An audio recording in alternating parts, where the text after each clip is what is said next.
Hi everyone! Welcome to our oral communication subject. This is Miss Ira Resurrection Bombase and I am your instructor for oral com. So for today's discussion, we will be having lesson 1, which is the nature and elements of communication. So for our goals or objectives, first we'll be having the definition of communication, next the nature of communication, and lastly the process and elements of communication. But before that, let me ask you a question first.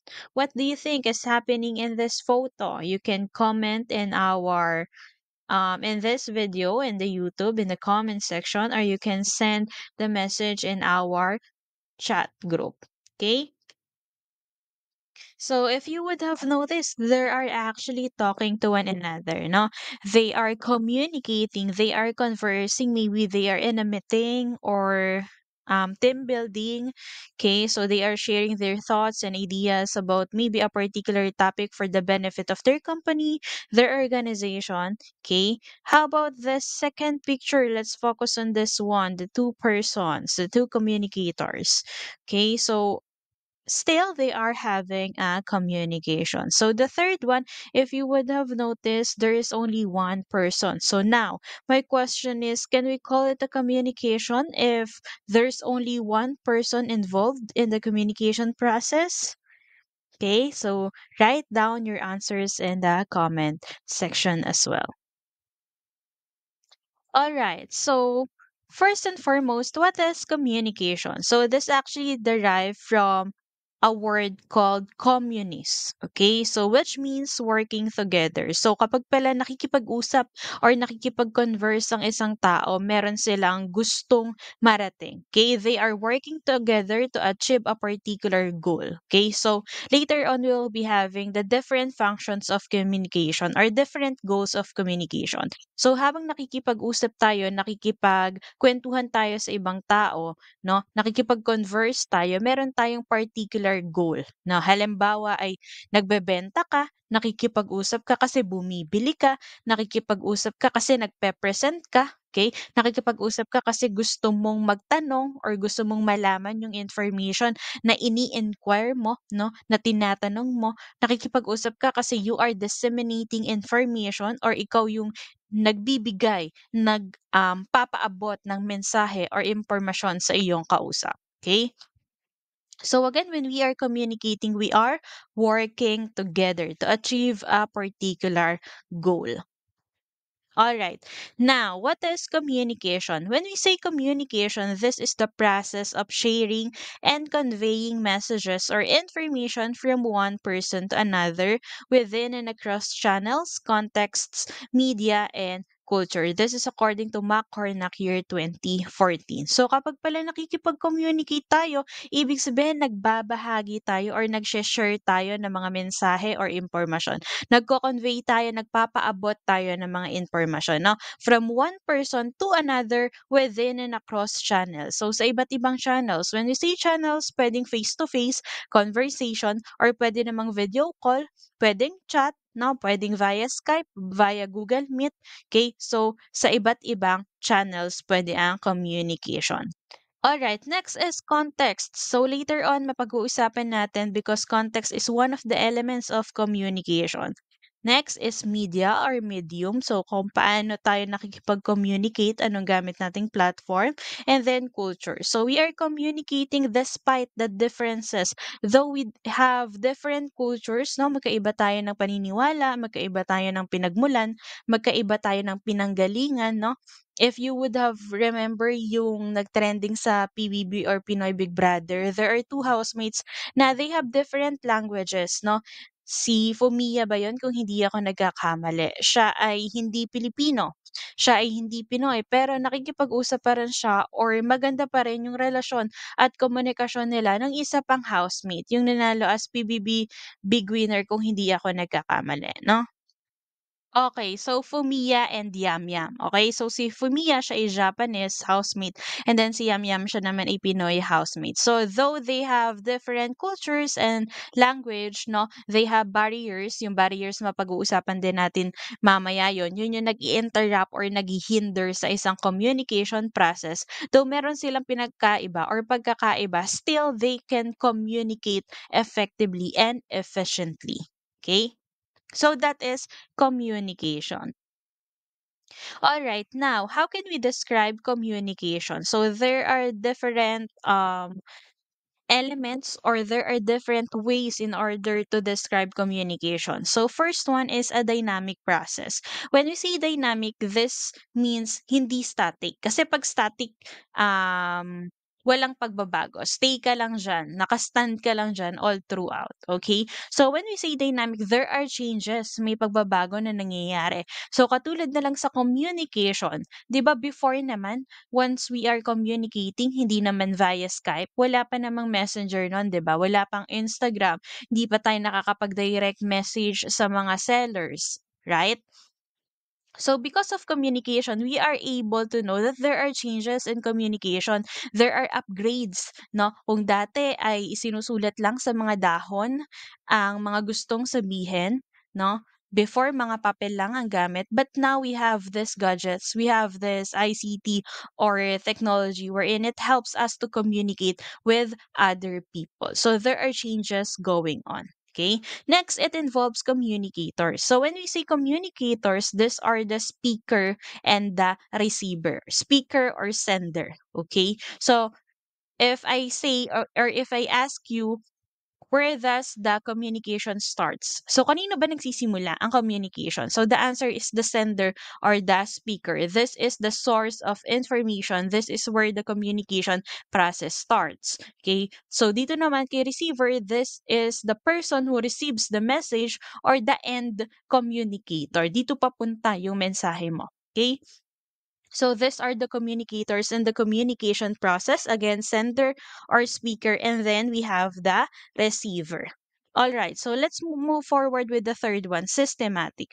When we say communication is systematic, ibig sabihin merong prosesong ginagawa.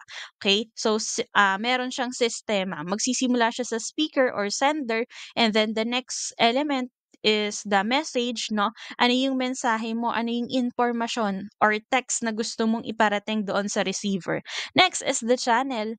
Okay, so channel kung saan dadaan yung mensahe, it could be face to face or it could be via chat, via video call. Okay, so that's the channel, and then mapupunta na kay receiver, which is the end communicator is or the one who will receive the information. So that's why it is systematic. Merong sistema, step by step process. Kasi hindi pwede na mapupunta agad siya kay receiver, no? It should start with the sender or the speaker. Okay? Next is irreversible. When we say irreversible, this means that whatever comes out from our mouth, it couldn't, you have no power to get it back. Okay? Kahit anong sabihin mo, kapag meron ng lumabas sa bibig mo, nasabi mo na yon, it could hurt a person already, no? Nakatatak na yon sa isip or sa puso ng nasabihan mo. That's why I am reminding everyone to always be careful of what will come out from your mouth. Okay po? So, make sure na ang mga sasabihin mo ay hindi fake news, kundi credible, kundi reliable information. At the same time, that message shouldn't hurt anybody. Okay? Katulad na lang nung quote na para daw sword ang messages or ang words, no? Kasi ito ay nakakasakit. So, for example, since you are new in PWU, no, you are somehow strangers nung bago pa magsimula ang inyong first day of class. So, kahit naka first day na, hindi pa masyadong familiar sa isa't isa, still in the process of getting to know each other, right? So, for example, may situation na si student A, which is a girl, and si student B, which is a boy, ay nakita mong nagkukwentuhan doon sa sulok sa labas ng classroom because walang teacher. Okay? Napansin mo na si student A at si student B ay humahalinghing or tumatawa sa isa't isa habang nakikipagkwentuhan. So ikaw, since hindi mo pa sila masyado kakilala, nagbigay ka kaagad ng judgment na feeling mo may something na nangyayari sa kanila or there's something going on between them, 'no? Ikaw, tsinismis mo agad sa iyong mga bagong kaklase na, "Uy, parang may something dito kay girl at kay boy, eh." Numiningning ang mga mata habang nag-uusap at yung tawa iba, eh, yung hilhil may something feeling ko, okay. So, dahil sa judgment mo, dahil sa words na nabanggit mo na sa mga bago mong kaklase at napatunayan mo na hindi naman pala totoo, 'no, kaya pala sila nagkukuwentuhan ay magpinsan pala sila, 'no, kilala pala nilang isa't isa, nagulat sila na magkaklase pala sila, sayang sana nag-enroll sila ng sabay. Okay. So, dahil doon sa nabanggit mo, nakasakit ka na or nakasira ka na ng ibang tao. So, you couldn't or you cannot take that back.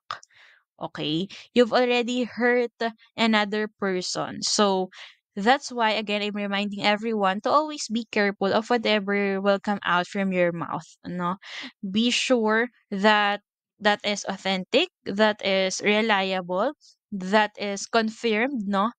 Kung opinion man ang sasabihin mo, that should be informed opinion. Ibig sabihin hindi lang kuro-kuro 'no, informed siya, merong pinagbasihan, merong research na nangyari, merong katibayan. Okay, so that is why communication is irreversible. We cannot take back the pain na kapag nakasakit na tayo kahit anong sorry natin or paghingi natin ng paumanhin, we already hurt the person. All right. So the next one is proactive. When we say proactive, we should have an initiative. Okay? So before we start the communication, bago ka makipag-usap sa isang tao, sinasabi dito na you already have a goal in your mind. Alam mo na kung bakit ka nakikipag-usap. Katulad na lang ng example ko kanina, maybe you are communicating because you want to buy something, because you want to inquire, because you want to ask for permission, because you want to disseminate information. So bago ka makipag-usap, you are proactive. You have this initiative that you want to get this answer or you want to reach this goal. Okay? Again, communication can be described as proactive because before we even start a communication with another person or before we even start conversing with another person, we already have this goal in our mind, no, what should be brought up by that communication with that process of talking to another person. Meron ka ng gustong makuha. Alam mo na yon bago ka pa makipag-usap sa ibang tao. Okay? Next one, symbolic interaction. So when we say symbolic interaction, even if you are not conversing verbally, okay, pwedeng hindi verbal communication ang gawin mo. You could use symbols. Just like in non-verbal communication, we are not saying any words.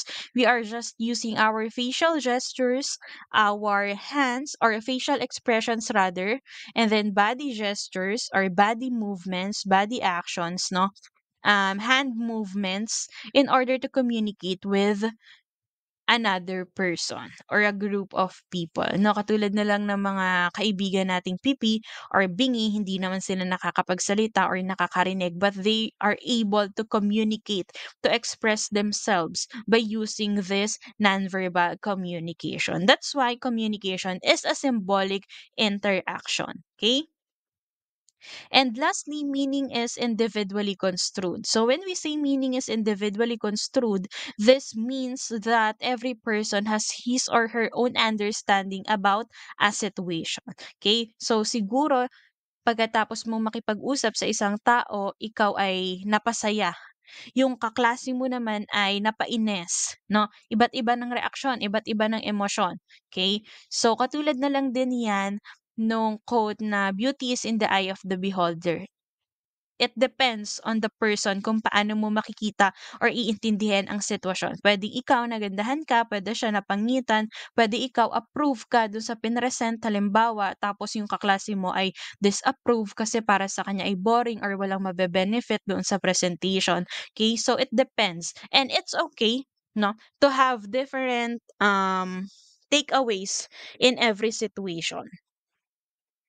Okay, so that's for the description, or how can we describe communication. All right. So the next one, we have the different elements of communication. So the first one we have in this part, the speaker. Okay, so as I've said earlier, when we say speaker on, or when we are talking about speaker, this is the source of information. This is where the communication process begin. Okay, so the next one is the message. When we say message in as an element of communication, this is the information or the content of what you have to say or what you want to deliver to the receiver. Okay, for example, I'm already here. Okay, that's your message.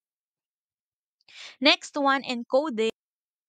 When we say encoding, this is when an idea or information is translated into words and expressed to others. Okay. Next, we have the channel. Channel means of communication. For example, video call, typewritten in a letter. Okay. So just like what I've said earlier, it could be face-to-face interaction or communication. It could be via Skype, via Google Meet. Okay, that's the channel. Next, decoding. When we say decoding, this is when this idea or information is understood and interpreted by the receiver. Okay. Next is the receiver. Of course, this is the end communicator in a communication process. This is the one who will receive the message. Okay, and the intended recipient of the message. Next, we have the feedback. This is the response from what you said. So, I have a question. Pwede po ba na walang feedback ang isang communication? Type down your answers also for this one. Pwede po ba? Again, is it possible to not have any feedback in a communication process? Yes or no? And why do you think so? Okay. So, the answer is yes, of course, it is possible. Eh kung ayaw ka sagutin eh, bakit mo pipilitin? Okay? So, posible po na walang feedback sa isang communication process. Okay? The next one, we have the context. So, this is the background of your recipients. For example, the culture, the socioeconomic status. It could also be the emotions of the message. For example, yung message kanina, ang sinabi nating example ay, I am already here or dito na ako. Okay? So, in context, pwede siyang pasukan ng emosyon. So, paano niya sinabi yon? Pagalit ba? Or inis ba? Masaya ba? Malungkot ba? Okay? So, that's the context with emotions. And the background of your recipient. All right. The next one is the barrier. This is what I've said earlier. This is something that hinders, interrupts, or disrupts the communication process. For example, ay noise, no? Halimbawa, ngayon nagde-discuss ako sa inyo, pero merong ulan sa background noise. Okay? So that could be considered as a barrier. Posibleng hindi nyo maintindihan yung sinasabi ko dahil malakas yung ulan. Okay? So, what else could be the barrier? For example, nasa jeep kayo ng kaibigan mo, nagkukwentuhan kayo, pero ang lakas ng busina ng mga katabing jeep, no, sa kalsada, and ang daming other background noise. For example, may nagtitinda sa kalye, okay?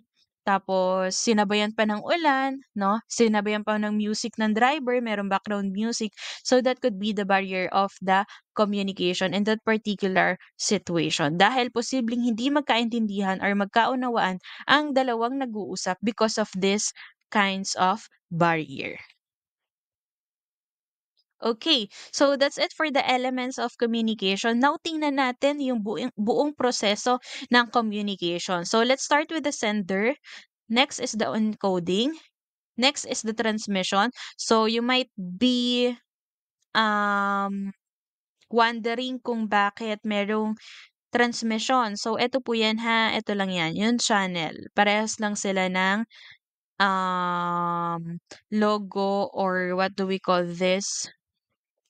Illustration. Okay, so that's transmission in other term, channel or transmission. And then decoding, And then the receiver, ayan, marireceive na yung message sa intended recipient ng message coming from the sender, and then feedback.